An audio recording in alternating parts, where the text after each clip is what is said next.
안녕하세요. 김건우 목사입니다. 10월 4일 수요일 아침입니다. 오늘 함께 묵상하고자 하는 본문은 성전 건축의 과정을 담고 있는 5장, 6장, 7장입니다. 열왕기는 솔로몬에게 할애한 9챕터의 3분의 1에 해당하는 3챕터를 성전 건축을 회고하는 데 사용하고 있는데요. 그의 시대에 있어서 가장 의미 있고 중요한 사건이라는 뜻일 것입니다. 하지만 이 일은 인간 솔로몬의 업적이 아닌 하나님이 정하신 때에 하나님께서 정하신 사람을 통해 하나님께서 뜻하신 바대로 성취된 일이었습니다. 하나님은 다윗을 통해서도 또 다른 왕을 통해서도 얼마든지 언제든지 성전을 건축하실 수 있었기 때문입니다. 때문에 저는 솔로몬이 성전 건축이라는 위대한 일을 행했다라는 표현보다는 하나님께서 솔로몬의 때에 성전을 지으셨다라는 표현이 더 정확하지 않을까 생각합니다.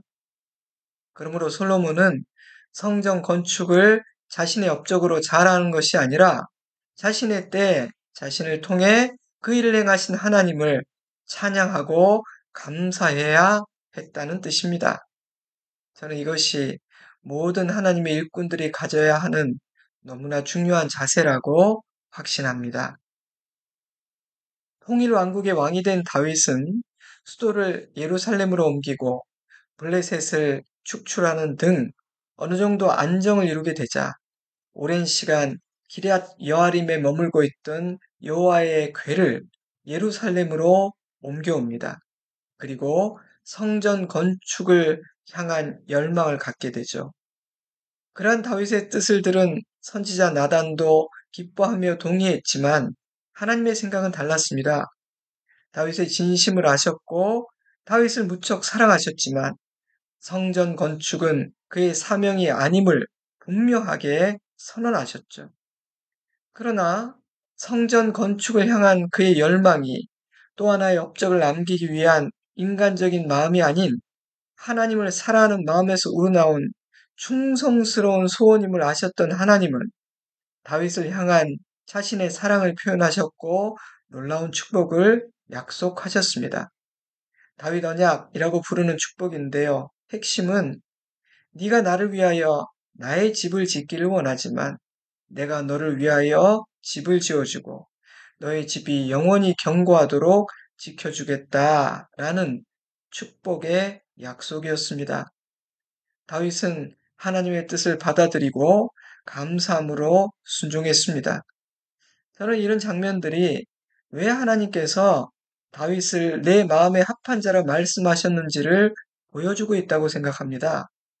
다윗 역시 이런저런 실수를 하였지만 다윗에게는 하나님의 뜻 앞에서 자신의 뜻을 꺾을 줄 아는 실력이 있었습니다.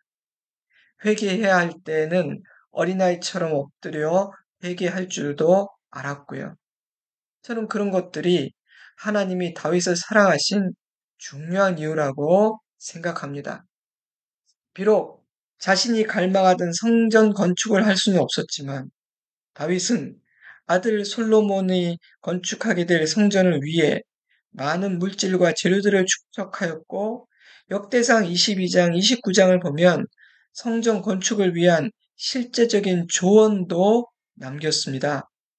오늘 본문을 보면 다윗과 두로한 히람 사이의 돈독한 관계 덕분에 솔로몬은 성전 건축에 큰 도움을 받게 되니 아버지 다윗의 도움은 죽은 이후에도 계속되었다 말할 수도 있을 것 같습니다.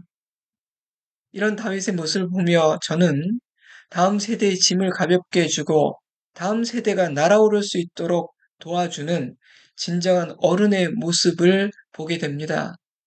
우리가 그런 어른지를 돌아보게 만드는 장면입니다. 아버지 다윗은 막중한 사명을 감당해야 될 아들을 위해 최선을 다해 준비한 후 눈을 감습니다. 이제 그의 아들 솔로몬이 자기 사명을 감당할 차례가 된 것이죠. 성전 건축 이야기는 두로왕 히람과 솔로몬이 조약을 맺는 이야기로 시작되는데요. 요약하면 두로왕 히람은 레바논의 백향목과 잣나무와 같은 최상의 재료들과 목수들을 제공하고 솔로몬은 밀과 맑은 기름과 같은 양식들을 제공하기로 약조를 맺고 본격적으로 공사를 시작하게 됩니다. 물론 서로의 필요가 맞아 떨어졌기 때문일 겁니다. 두 나라가 좋은 관계를 유지하므로 평화와 안정을 얻고자 하는 정치 경제적 이해관계로 인한 결정이기도 했을 거예요. 하지만 아버지 다윗 왕과 두로왕 히람 사이의 좋은 관계가 이 조약의 기초가 되었다는 사실도 분명합니다. 사족을 달자면요. 히람에게 다윗은 고마운 사람이었습니다. 두로는 당시 가장 큰 배를 타고 아프리카와 유럽을 오가는 무역을 하는 나라였는데요. 그런 두로를 위협하던 나라가 블레셋이었습니다. 블레셋은 해적의 후손으로 바다에서 막강한 힘을 발휘했거든요. 그런데 그런 블레셋을 정복하여 힘을 못 쓰도록 꺾어준 사람이 다윗이었습니다. 때문에 두로에게 이스라엘은 고마운 나라였죠. 자신의 정적을 제거해 준 나라니까요. 아무튼 솔로몬과 히람은 조약을 맺었는데요. 5장 12절은 그 일에 대해서 이렇게 평가하고 있어요. 여호와께서 그의 말씀하신 대로 솔로몬에게 지혜를 주신 고로 히람과 솔로몬이 친목하여 두 사람이 함께 약조를 맺었더라. 솔로몬은 전국에서 3만여 명의 일꾼을 징집했고 아도니람을 총 책임자로 세웠습니다. 후에 15만 명을 추가로 징집했는데 그중 7만 명은 짐을 운반하는 일을 했고요. 8만 명은 산에서 채석을 했습니다. 이 인력들을 감독하는 데 3,300명의 책임자가 필요했고 9장 23절에 의하면 그 책임자들을 감독하는 인원도 550여 명에 이르렀습니다. 실로 엄청난 인력들이 동원되는 공사였던 것입니다. 그런데 성전과 왕궁을 완공하는 데까지 20여 년이나 걸렸으니 얼마나 많은 사람들이 그 힘겨운 공사를 감당했겠습니까? 또 세금은 얼마나 걷어야 했겠어요. 그러니 솔로몬은 백성들의 노고를 헤아리고 격려하는 성군이 되어야만 했습니다. 하지만 솔로몬의 사후에 그의 대를 이은 르호보암을 찾아온 여로보암과 이스라엘 백성들이 했던 말을 들어보면 솔로몬은 백성들의 아픔을 헤아리는 덕이 많은 왕이 되지는 못했던 것 같아요. 12장 4절입니다. 왕의 아버지가 우리의 멍에를 무겁게 하였으나 왕은 이제 왕의 아버지 솔로몬이 우리에게 시킨 고역과 매운 무거운 멍에를 가볍게 하옵소서. 그리하면 우리가 왕을 섬기겠나이다. 왕은 영광을 받고 호사를 누렸지만 백성들은 고통을 오랜 시간 동안 당해왔던 것입니다. 성전 건축의 시작이나 그 과정은 하나님으로부터 지혜를 선물 받은 자답게 참으로 지혜롭고 치밀하고 섬세하게 진행되었지만 공사가 진행되는 과정 중에 사람의 욕심이 개입되기 시작했고 그러자 솔로몬은 지혜를 점점 잃어버리게 되었기 때문입니다. 잠시 후 7장을 다룰 때 조금 더 나눌 수 있을 것 같습니다. 6장부터 성전 건축의 과정이 보다 구체적으로 설명되기 시작하는데요. 이 이야기는 이렇게 시작이 돼요. 6장 1절입니다. 이스라엘 자손이 애굽 땅에서 나온 지 480년이요. 솔로몬이 이스라엘 왕이 된 지 4년 15월 곧 둘째 달에 솔로몬이 여호와를 위하여 성전 건축하기를 시작하였더라. 공사는 솔로몬이 즉위한 지 4년 되던 해에 시작되었고요. 여호와를 위하여라는 문장을 통해 성전 건축의 첫 출발이 긍정적으로 묘사됩니다. 그런 다음 외부의 구조와 내부의 구조와 장실물들이 구체적으로 설명되고요. 6장은 이렇게 마무리됩니다. 넷째 15월에 여호와의 성전 기초를 쌓았고 11째 해 9월 곧 8째 달에 그 설계와 식양대로 성전 건축이 다 끝났으니 솔로몬이 7년 동안 성전을 건축하였더라. 공사를 시작한 지 7년 만에, 정확하게 보면 7년 반 만에 성전은 완공되었습니다. 이 성전은 400여 년 동안 존재하다가 바벨론에 의해서 파괴되고요. 바벨론에 포로로 잡혀갔던 유다 백성들이 귀환한 후에 재건됩니다. 물론 이전보다 초라한 모습으로요. 그런데 성전의 외부와 내부 구조에 대해서 자세히 설명하고 있는 이 6장의 한가운데 이런 말씀이 기록되어 있다는 사실을 짚고 넘어가야 할 것 같습니다. 6장 11절이에요.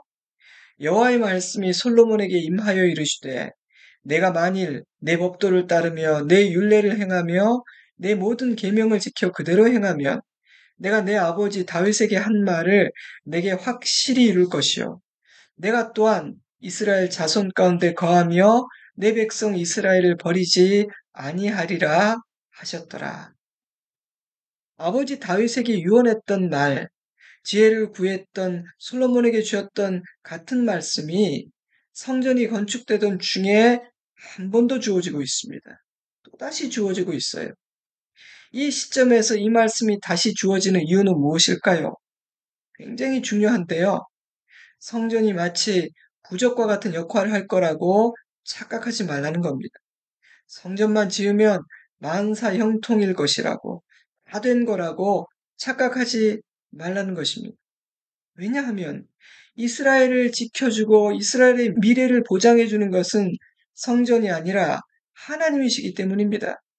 그러므로 하나님의 말씀을 따르고 하나님의 율법을 지키지 않는다면 성전이 아무리 멋지게 지어진다 한들 아무런 소용이 없을 것입니다. 근데 이어지는 7장은요. 솔로몬이 통치하는 이스라엘의 미래에 대해 걱정하게 만듭니다. 7장 1절입니다. 솔로몬이 자기의 왕궁을 13년 동안 건축하여 그 전부를 준공하니라. 7장 1절에서 12절은 솔로몬이 자신이 거할 왕궁을 건축한 이야기예요. 그런 다음 13절부터 성전 내부에 두었던 각종 시설물과 도구들에 대한 설명이 다시 시작되니 성전 건축 이야기 사이에 왕궁 건축 이야기가 삽입되어 있는 거예요. 이야기의 흐름에도 맞지 않고요. 이게 시간적으로 맞지가 않습니다. 게다가 7장 8절을 보면 바로의 딸을 위해서도 집을 지었다는 언급이 나오는데 이 일은 시간적으로 훨씬 후의 일임에도 불구하고 이 단락에 기록되어 있습니다. 때문에 학자들은 솔로몬의 왕궁 건설 이야기는 솔로몬의 마음이 나누어지고 있다는 암시가 담긴 비판적인 관점이 담겨 있다고 이해합니다.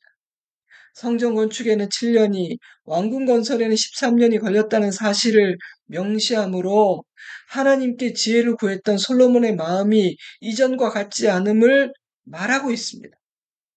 물론 왕궁의 규모가 성전의 규모보다 훨씬 컸기 때문에 공사 기간이 더 늘어날 수밖에는 없었겠지만 규모나 공사 기간 모두가 솔로몬의 마음이 어디에 가 있는지, 어디로 치우치고 쏠리고 있는지를 보여주고 있다는 것입니다. 그러므로 이스라엘의 수건 사업이며 이스라엘의 영적 중심을 잡아줄 성전 건축이라는 이 아름다운 이야기 가운데 왕궁의 건축 이야기, 바로 왕의 딸을 위한 건축 이야기가 삽입되어 있다는 사실은 솔로몬이 통치하는 이스라엘의 미래를 걱정스럽게 만들고 있습니다. 여러분, 이스라엘 통일 왕국에는 단 3명의 왕이 존재했습니다. 사울, 다윗, 솔로몬 세 사람이 각각 40여 년씩 통일 왕국은 유지되었죠. 사울은 즉위하자마자 하나님을 떠난 왕이었고 다윗은 한결같이 끝까지 하나님만 섬겼던 왕이었으며 솔로몬은 시작은 좋았지만 점점 나빠졌던 끝이 나쁜 변심한 왕이었습니다. 나라가 두 쪽이 난 이후 하나님은 그 분열된 두 왕국의 왕들이 다윗의 길을 따르기를 원했고 그들에게 선지자를 보냈지만 39명의 왕들 중 단 8명의 왕만이 다윗의 길을 따랐습니다. 여러분 적은 수처럼 보이죠? 그러나 따져보면 20% 정도나 되니 생각보다는 많은 수라고 저는 생각합니다. 과연 지금은 몇 퍼센트의 사람들이 다윗의 길을 걷고 있을까요? 과연 우리는 다윗의 길을 걷고 있는 것일까요? 안타까운 사실은 솔로몬은 너무도 훌륭한 아버지를 두었고 그의 후광을 입고 있음에도 불구하고 아버지의 길을 걷지 않았다는 사실입니다. 근데 믿음은 그런 것입니다. 누구의 아들, 어떤 집안의 자손, 어떤 교회의 성도 이런 것이 아닌 각자의 선택과 각자의 순종인 겁니다. 잠시 솔로몬의 왕국 건축 이야기를 다루었던 7장은 13절부터 다시 성전 건축 이야기로 돌아와 총감독 히람을 두로에서 데리고 온 이야기, 야긴과 보아스라 부르는 성전 입구에 두 기둥을 세운 이야기, 바다 모양으로 만든 논물통, 놋받침 수레, 물두멍을 비롯한 놋으로 만든 각종 기물들과 금으로 만든 기물들에 대한 설명으로 이어집니다. 제가 자세히 다루지는 않겠어요. 얼마나 정성스럽게 또한 최선을 다해 지어졌는지를 말하는 것이며 하나님께서 뜻하신 대로 지어졌다는 의미이기도 합니다. 성막이 지어질 때 하나님께서 세세하게 지시한 것처럼 성전 건축 때에도 하나님의 뜻은 반영되었을 거예요. 솔로몬은 기도하고 하나님께 물어가며 성전을 건축했을 겁니다. 당연한 일이죠. 이 성전은 사람을 위한 것이 아니라 하나님을 위한 것이고 이 성전의 주인은 하나님이 아닌 하나님이시기 때문입니다. 그러므로 솔로몬의 뜻대로 지어지면 안 됩니다. 하나님의 뜻대로 지어져야 합니다. 사랑하는 성도 여러분, 주의 일을 감당할 때 그 사실을 절대로 잊어서는 안 됩니다. 우리는 나의 일을 하는 것이 아니라 하나님의 일을 하는 것입니다. 하나님의 백성으로 살아갈 때 잊지 말아야 할 중요한 사실이 있습니다. 우리는 나의 뜻을 이루기 위해 사는 자가 아닌 하나님의 뜻을 이루기 위해 사는 자라는 것입니다. 그러므로 하나님의 일을 할 때는 언제나 나의 기쁨이 아닌 하나님의 기쁨을 추구해야 하며 나의 뜻이 아닌 하나님의 뜻을 추구해야 합니다. 그러므로 하나님의 일을 하는 일꾼, 사명자들이 가져야 할 자세는 겸손과 순종일 것입니다. 오늘 묵상은 이 정도에서 마무리하도록 하겠습니다. 성전 건축은 솔로몬의 시대에 있었던 가장 중요한 사건이었습니다. 하지만 이 일은 솔로몬의 업적이 아닌 하나님이 정하신 때에 하나님께서 정하신 사람을 통해 하나님께서 뜻하신 바대로 성취된 일이었다고 말씀드렸습니다. 하나님은 다윗을 통해서도 또 다른 왕을 통해서도 얼마든지 성전을 건축할 수 있었기 때문입니다. 때문에 솔로몬은 이 성전 건축을 자신의 업적으로 자랑하는 것이 아니라 자신의 때에 자신을 통해 그 일을 행하신 하나님을 찬양하고 감사해야 했습니다. 저는 그것이 우리 그리스도인들이 가져야 하는 아주 중요한 삶의 자세라고 생각합니다. 출발은 좋았습니다. 하지만 미래를 불안하게 만드는 부정적인 요소들이 하나둘씩 끼어들기 시작합니다. 계획대로 성전은 완공되었습니다. 8장에는 감동적인 성전 헌당식이 기록되어 있습니다. 그러나 여러분, 아름답고 화려하고 웅장한 성전이 이스라엘의 미래를 보장해 주는 것은 아닙니다. 성전을 건축하는 이유와 목적이 무엇입니까? 그곳에서 하나님께 예배하기 위함이 아닌가요? 그곳에서 기도하며 하나님의 뜻을 구하고 순종하기 위함이 아닙니까? 그러므로 핵심은 성전 그 자체가 아니라 그곳에서 이루어지는 일들입니다. 백성들이 드리는 예배와 순종이죠. 물론 성전이 있으면 유익합니다. 그러므로 이스라엘은 성전이 없어 산당에서 예배할 때보다 더욱 하나님을 사랑하고 더욱 순종하는 백성이 될 수도 있었을 겁니다.